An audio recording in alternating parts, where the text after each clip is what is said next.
Hey guys, welcome to study IQ। So India ने recently एक बहुत ही इंपॉर्टेंट स्टेप चला है जिससे पाकिस्तान के एक्सपोर्ट्स मिलियंस ऑफ डॉलर्स में कम हो सकते हैं। इंडिया ने फाइल कर दिया है for the GI tag of basmati rice in European union. इसका मतलब क्या है, बहुत ही सिंपल लैंग्वेज में मैं आपको बताऊंगा। So a lot to know, a lot to discuss as always, but before we begin, Google play store पे जाओ, डाउनलोड करो यहाँ पर स्टडी IQ एजुकेशन ऐप, और यहाँ पे आप खरीद सकते हैं हमारा UPSC कोर्स जिसके लिए EMI ऑप्शन अवेलेबल है। Do not forget to subscribe to our channel and press the bell icon. Now first of all आपको बताऊंगा कि बासमती चावल की एक वैरायटी होती है। नॉर्मल चावल आप अगर देखो जो दुनिया भर में लोग यूज करते हैं, जो प्राइमरली ग्रो किए जाते हैं in China, south east Asia, तो यहाँ पे आप देखोगे ये इनकी इमेज है। ये चावल काफी छोटे होते हैं, वेरस बासमती राइस का एक डिस्टिंक्ट एरोमा होता है, और जो इनकी लेंथ है ये भी ज़रा होती है compare to south east Asian या फिर east Asian rice. Now basmati rice क्या है कि दुनिया भर में प्राइमरली सिर्फ दो देश एक्सपोर्ट करते हैं, इंडिया और पाकिस्तान। अगर हम बात करें एक्सपोर्ट परसेंटेज की, तो according to the data from 2019 India ने 65% एक्सपोर्ट किए थे बासमती राइस, वेरस पाकिस्तान ने एक्सपोर्ट किए थे रिमेनिंग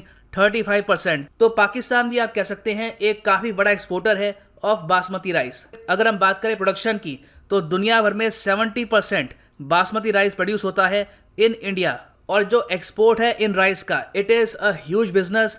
अगर हम 2016 की रिपोर्ट देखें, उसमें हमको ये पता चलता है कि बासमती राइस का जो एक्सपोर्ट था ओनली फ्रॉम इंडिया, यही था अराउंड 3.4 बिलियन डॉलर्स का, और आज के समय ये बढ़ के मोस्ट प्रॉब्ली नियर 4 बिलियन तक हो चुका है। पाकिस्तान को भी आप अगर देखो तो उनके यहाँ बिलियंस का एक्सपोर्ट होता है of basmati rice, and it is a very important component of their total exports. India में आपको पता होगा कि इन स्टेट्स को मिला है GI tag for basmati rice. ये स्टेट्स हैं पंजाब, हरियाणा, हिमाचल प्रदेश, दिल्ली, उत्तराखंड, वेस्टर्न उत्तर प्रदेश, जम्मू कश्मीर। तो मतलब कि मान लो अगर एक कंपनी है, वो अंडमान और निकोबार आइलैंड्स में जाकर चावल ग्रो करते हैं और उस चावल को वो सेल करते हैं बासमती राइस कह के, तो ये अलाउड नहीं होगा under the GI tag rules, क्योंकि चावल जो इन स्टेट्स में ग्रो किए जाते हैं सिर्फ इन्हीं को आप लेबल कर सकते हैं एज बासमती राइस। नाउ ये तो हमने बात करी है नेशनली।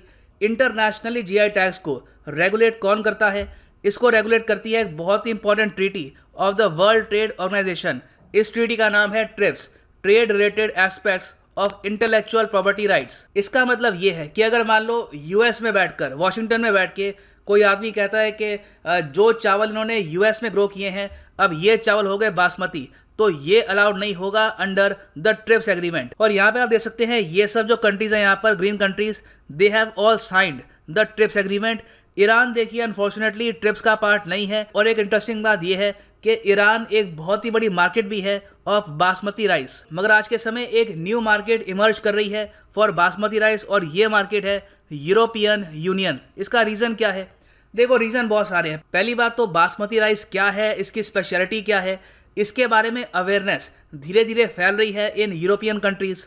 काफ़ी लोगों को अब ये पता लग रहा है कि बासमती राइस का जो ग्लाइसीमिक इंडेक्स है ये काफ़ी कम है, मतलब कि जो लोग डायबिटिक्स हैं उनके लिए बासमती राइस उतना हार्मफुल नहीं है जितना नॉर्मल राइस होता है, और इसका एक काफ़ी स्पेशल अरोमा है, काफ़ी डिस्टिंक्ट इसकी लुक है।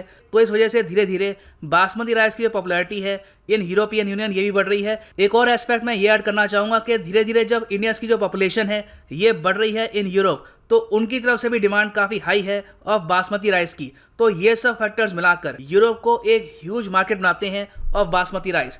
According to a recent report titled Europe basmati rice market, ये माना जा रहा है कि 2023 तक यूरोप में ही बासमती राइस की जो मार्केट है ये पहुंच जाएगी 615 मिलियन डॉलर्स तक। नाउ इंडिया ने यहाँ पर एक स्टेप चला है जिससे इस मार्केट में कंप्लीट डोमिनेशन हो जाए इंडिया की। इंडिया ने फाइल किया है GI टैग के लिए of basmati rice in European union. अपनी एप्लीकेशंस में इंडिया ने ये कहा है कि बासमती राइस की जो प्रॉपर कल्टीवेशन है ये इंडिया में हो, और जो चावल ग्रो होते हैं इंडिया में प्राइमरली इन पंजाब, हरियाणा, दिल्ली, हिमाचल प्रदेश, उत्तराखंड, ये सब जो एरिया हैं, उत्तर प्रदेश का कुछ पार्ट, जो चावल यहाँ पे उगते हैं सिर्फ यही है बासमती राइस। और अभी के लिए ये जो GI टैग की एप्लीकेशन है इट इज़ इन प्रोसेस। अगर ये एक्सेप्ट हो जाती है तो इसका मतलब ये है कि पाकिस्तान में ग्रो किए हुए चावल यूरोपियन मार्केट पे बिक नहीं पाएंगे under the label basmati rice.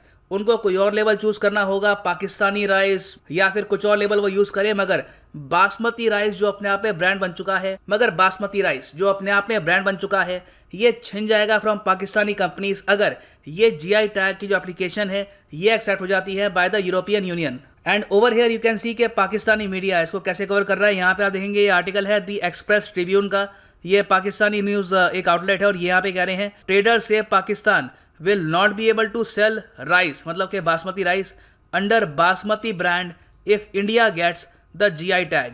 और इन टर्म्स ऑफ एक्सपोर्ट्स अगर हम बात करें तो पाकिस्तान के एक्सपोर्ट्स मिलियंस ऑफ डॉलर्स में, एटलीस्ट मैं यहाँ पे कहूँगा 100 से लेकर 150 मिलियन डॉलर्स कम हो सकते हैं अगर इंडिया को ये जीआई टैग मिल गया। और हिस्टोरिकली आप अगर देखो तो इंडिया बहुत ज़्यादा प्रोटेक्टिव रहा है of the brand basmati rice. 1997 में क्या हुआ था कि एक अमेरिकन कंपनी थी by the name of RiceTec, इन्होंने अपने चावल यूएस में बेचने स्टार्ट कर दिए under the brand basmati rice. India ने इसके अगेंस्ट ट्रिप्स में एक एप्लीकेशन फाइल करी और ये कहा कि ये गलत है, सिर्फ इंडिया में ग्रोन चावल हम कह सकते हैं कि बासमती, और इवेंचुअली यूएस की कंपनी को पीछे हटना पड़ा और जो चावल ये लोग सेल कर रहे थे एज बासमती राइस ये भी इनको रोकना पड़ा। सो एक्सपोर्ट्स को लेकर हैवी कंपटीशन है और इंडिया ने मैं कहूँगा बहुत ही स्मार्टली जीआई टैग के लिए अप्लाई कर दिया है at the right time. So अभी के लिए ये है एंड इस वीडियो का। Thanks for listening and as always God bless you all.